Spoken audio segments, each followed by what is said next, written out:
ஸ்ரீ குருப்பியோ நமக. பஞ்சமி திதியில் தேவிக்கான முக்கியமான நைவேத்தியங்கள் பார்த்துடலாங்க. தேன் வடை, அதாவது கருப்பு உளுந்தில் செஞ்ச வடைங்க. அது தேனில் ஊற வச்சிடணும். அந்த வடை நைவேத்தியம் வைக்கிறது ரொம்ப விசேஷம். அடுத்தது வடைங்க. என்ன வடைனாக்கா அந்த கருப்பு உளுந்து, துவரம் பருப்பு, கொள்ளு, மொச்சை இதெல்லாம் சேர்த்து வடை அம்மாவுக்கு வைக்கிறது ரொம்ப சிறப்பு.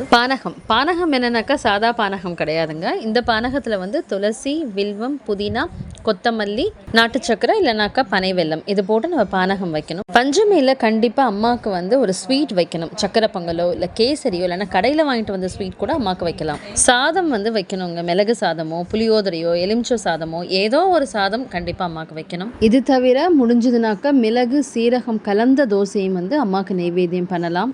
வராகி தேவியை மற்ற நாட்களில் வழிபடுறதை விட அதுவும் இந்த நவராத்திரி நாட்களில் இந்த பஞ்சமி திதியில் நம்ம வழிபாடு செய்கிறோம்னாக்கா கை மேலே பலன் கிடைக்குங்க.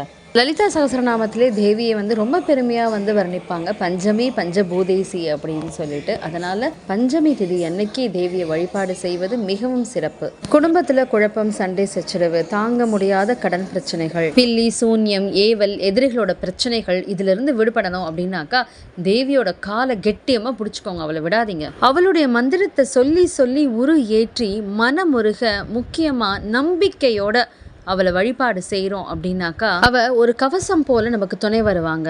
தேவியோட எளிதான மந்திரங்களும் பார்த்துடலாம். எதிரிகள் தொல்லை நீங்க ஓம் சத்ரு சம்ஹாரி சங்கடஹரணி மம மாத்ரே ஹ்ரீம் தும் வம் சர்வாரிஷ்டம் நிவாரய சர்வ சத்ரும் நாசய நாசய. செல்வ செழிப்பு உண்டாக க்ளீம் வாராகமுகி ஹ்ரீம் சித்தி ஸ்வரூபிணி ஸ்ரீம் தனவசங்கரி தனம் வர்ஷய வர்ஷய ஸ்வாஹா.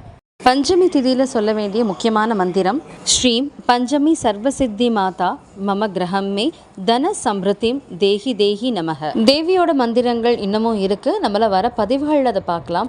அடுத்த பதிவில் அஷ்டமியில் தேவிக்கு என்ன நைவேத்தியம் பண்ணலாம் அப்படிங்கிறதையும் பார்க்கலாம்.